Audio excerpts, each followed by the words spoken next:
ಜಿಲ್ಲಾ ಗುತ್ತಿಗೆದಾರರ ಸಂಘದ ವತಿಯಿಂದ ಹಾಗೂ ರಾಜ್ಯ ಪದಾಧಿಕಾರಿಗಳಿಗೆ ಮಾರ್ಚ್ 6ರ ಪ್ರತಿಭಟನೆಯ ಪೂರ್ವಭಾವಿ ಸಭೆಯನ್ನು ದಿನಾಂಕ 25/2/2026 ಬುಧವಾರದಂದು ಬೆಳಗ್ಗೆ 10 ಗಂಟೆಗೆ ದೊಡ್ಡಬಳ್ಳಾಪುರ ಲೋಕೋಪಯೋಗಿ ಕಚೇರಿಯಲ್ಲಿ ಆಯೋಜಿಸಲಾಗಿತ್ತು.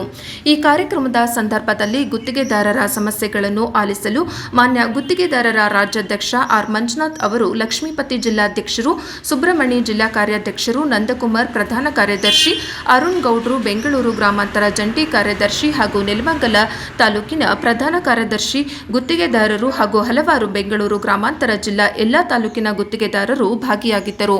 ವರದಿ ವೇದಮೂರ್ತಿ, ಪ್ರಜಾಪವ ಟಿವಿ, ಬೆಂಗಳೂರು. 3 ವರ್ಷದ ಪೆಂಡಿಂಗ್ ಬಿಲ್ ಇದೆ. ಮಾನ್ಯ ಮುಖ್ಯಮಂತ್ರಿಗಳು ಅದಕ್ಕೆ ಗಮನ ಹರಿಸ್ತಾ ಇಲ್ಲ. ಅವ್ರನ್ನ ಗಮನ ಹರಿಸೋದಕ್ಕೆ ಮಾಧ್ಯಮದ ಮುಖಾಂತರ, ನಿಮ್ಗಳ ಮುಖಾಂತರ ಅವರಿಗೆ ಸರ್ಕಾರಕ್ಕೆ ಎಚ್ಚರಿಕೆ ಕೊಡೋದು, ಸರ್ಕಾರಕ್ಕೆ ಜ್ಞಾಪಕ ಮಾಡೋದು ಕೆಲಸ ನಾವು ಮಾಡ್ತಾ ಇದ್ದೀವಿ ಸರ್. ಈಗ ಬಿಜೆಪಿ ಸರ್ಕಾರದ ಅವಧಿಯೂ ಸಹ ಗುತ್ತಿಗೆದಾರರಿಗೆ ಸಾಕಷ್ಟು ಸಮಸ್ಯೆ ಆಗಿತ್ತು. ಅದ್ರ ವಿಚಾರವಾಗಿ ಕಾಂಗ್ರೆಸ್ ಅದನ್ನ ಬಳಕೆ ಮಾಡ್ಕೊಂಡು ಅಧಿಕಾರಕ್ಕೂ ಬಂತ ಒಂದು ಇದು ಬರ್ತಿದೆ. ಈ ಸರ್ಕಾರ, ಈ ಕಾಂಗ್ರೆಸ್ ಸರ್ಕಾರದ ಅವಧಿಯಲ್ಲಿ ಮತ್ತೆ ನಿಮ್ಗೆ ಅನ್ಯಾಯ ಆಗೋದು ಎಷ್ಟು ಮಟ್ಟಿಗೆ ಸರ್? ಹೌದು, ನಿಮಗೆ ಅರ್ಥ ಆಗ್ತಿರೋದು, ಮುಖ್ಯಮಂತ್ರಿಗಳಿಗೆ ಅರ್ಥ ಆಗ್ತಾ ಇಲ್ಲ. ನಾವು ಹಿಂದೆ ಅವ್ರ ಸರ್ಕಾರ ಬರೋದಕ್ಕೆ ನಮ್ಮ ಹಿಂದಿನ ಅಧ್ಯಕ್ಷರು ಕಾರಣ. ನಾವು ಹೋರಾಟ ನಮ್ಮ ಜೊತೆ ಇದ್ರೆ ಅವನ್ನೇ ನಾನು ಮಾತಾಡ್ತಾ ಹೋಗ್ತೇನೆ.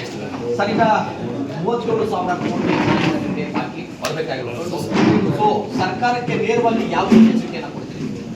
ಏನಿಲ್ಲ, ಡೈರೆಕ್ಟ್ ಸರ್ಕಾರಕ್ಕೆ ಹಲವಾರು ಪತ್ರಗಳು ಬರ್ತೀವಿ. 23 ಜಿಲ್ಲೆ ಪ್ರವಾಸ ಮಾಡಿದ್ದೀವಿ. 23 ಜಿಲ್ಲೆ ಮಾಧ್ಯಮದ ನಿಮ್ಮ ಸ್ನೇಹಿತರ ಮುಖಾಂತರ ಸರ್ಕಾರಕ್ಕೆ ಗಮನ ಸೆಳೆಯುವಂತೆ ಪ್ರಯತ್ನ ಮಾಡಿದ್ದೀವಿ.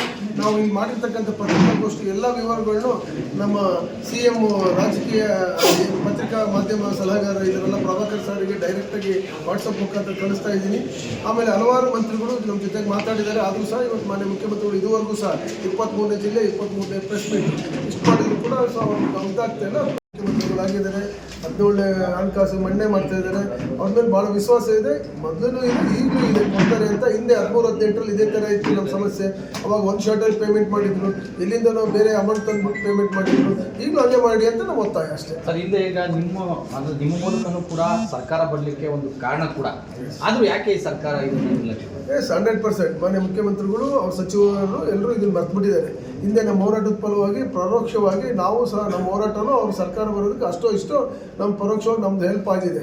ಅದನ್ನು ಅವರು ಜ್ಞಾಪಕ ಇಟ್ಕೋಬೇಕಾಗಿತ್ತು. ಅದು ಮರ್ತಿದ್ದಾರೆ ಅಂತಂದೇಳಿ ನಿಮ್ಮ ಮೂಲಕ ಅವ್ರಿಗೆ ಜ್ಞಾಪಕ ಮಾಡ್ತಾ ಇದ್ದಾರೆ. ಸರ್, ಈಗ ಮಾರ್ಚ್ 6ನೇ ತಾರೀಕು ಒಳಗಡೆ ನೀವು ಒಂದು ಬಿಡುಗಡೆ ಕೊಟ್ಟಿದ್ದೀರಿ. ಅಷ್ಟರೊಳಗಡೆ ಏನಾದರೂ ಬಾಕಿ ಬಿಡುಗಡೆ ಮಾಡಿದ್ರೆ ನಿಮ್ಮ ಹೋರಾಟನ ಕೈ ಬಿಡ್ತೀರಿ, ಇಲ್ಲೇ ಹೋದ್ರೆ ಮುಂದಿನ ಹೋರಾಟ ಯಾವುದು? ಸರ್, ನಮಗೆ ಅದೇ ಒಂದು ಇದಲ್ಲ, ಹಣ ಬಿಡುಗಡೆ ಮಾಡಿದರೆ ಅದು ಸುಮ್ಮನೆ ಏನೋ ಹೇಳಿರಲ್ಲ. ನಮ್ಮ 67 ಜನ ಡೈರೆಕ್ಟರ್ಗಳು, ಪದಾಧಿಕಾರಿಗಳ ಜೊತೆಗೆ ಹೇಳಬೇಕು. ಜಿಲ್ಲೆಯಲ್ಲಿ ಅಧ್ಯಕ್ಷರವರೆಲ್ಲ ಬರ್ತಾರೆ. ಒಂದು ದೊಡ್ಡ ಅಫಿಷಿಯಲ್ ಮೀಟಿಂಗ್ ಆಗಬೇಕು. ಅಂದರೆ ಅಫಿಷಿಯಲ್ಸ್ ಜೊತೆಗೆ, ಸಂಬಂಧಪಟ್ಟ ಸಚಿವರ ಜೊತೆಗೆ, ಮತ್ತು ಜೊತೆಗೆ ಸರ್ಕಾರದ ಕಾರ್ಯದರ್ಶಿಗಳು ಮಾಡಿದ್ರೆ ಒಂದು ಮೀಟಿಂಗ್ ಆಗಬೇಕು. ಒಂದು ದಿನ ಪೂರ್ತಿ ನಮಗೆ ಸ್ಪೇರ್ ಮಾಡಬೇಕು ಮಾನ್ಯ ಮುಖ್ಯಮಂತ್ರಿಗಳು. ಒಂದಿನ ಅವ್ರು ಮೀಟಿಂಗ್ ಮಾಡಿದರೆ 75% ನಮ್ಮ ಪ್ರಾಬ್ಲಮ್ ಸಾಲ್ವ್ ಆಗುತ್ತೆ. ಬರೀ ದುಡ್ಡೇ ಅಲ್ಲ, ನಮ್ಮದೇ ಆದಂಥ ನಮ್ಮ GST ಪ್ರಾಬ್ಲಮ್ಮು, MDP ಪ್ರಾಬ್ಲಮ್ಸು, ನಮ್ಮದೇ ಆದಂಥ ಸಮಸ್ಯೆಗಳು ಭಾಳ ಇದ್ದಾವೆ. ಅವನ್ನೆಲ್ಲ ಫೈನಾನ್ಷಿಯಲ್ ಟಚರ್ಸು ನಮ್ಗೆ ಅಡ್ಡ ಇಟ್ಕೊಂಡಿದ್ದಾವೆ. ಅವರು ಯಾಕೆ ಅವ್ರಿಗೆ ಗೊತ್ತಾಗ್ತಿಲ್ವೋ, ಅವ್ರಿಗೆ ಯಾರು ಸಲಹೆ ನೀಡ್ತಿಲ್ವೋ, ಅವ್ರಿಗೆ ಅರ್ಥ ಆಗ್ತಿಲ್ವೋ, ನನಗಂತೂ ಅರ್ಥ ಆಗ್ತಿಲ್ಲ ಸರ್. ಈಗ ಅಕಸ್ಮಾತ್ ಏನಾದ್ರೂ ಈಗ 6ನೇ ತಾರೀಕು ಒಳಗಡೆ ಡಿಸಿಷನ್ಸ್ ತಗೊಳ್ಳೋದಾದ್ರೆ ಮುಂದೆ ನೀವು ಎಲ್ಲ ಕಾಮಗಾರಿಗಳ ಕೆಲಸವನ್ನು ನಿಲ್ಲಿಸ್ತೀರಾ? 100%. ಈಗ ಮಾರ್ಚ್ ತಿಂಗಳಾಗಿರೋದ್ರಿಂದ ಒಂದು ದಿನಕ್ಕೆ ಸಾಂಕೇತಿಕವಾಗಿ ಒಂದಿನ ಕಾಮಗಾರಿ ನಿಲ್ಲಿಸ್ಬಿಟ್ಟು ನಾವೆಲ್ಲ ಫ್ರೀಡಮ್ ಪಾರ್ಕಲ್ಲಿ ಸೇರ್ತೀವಿ.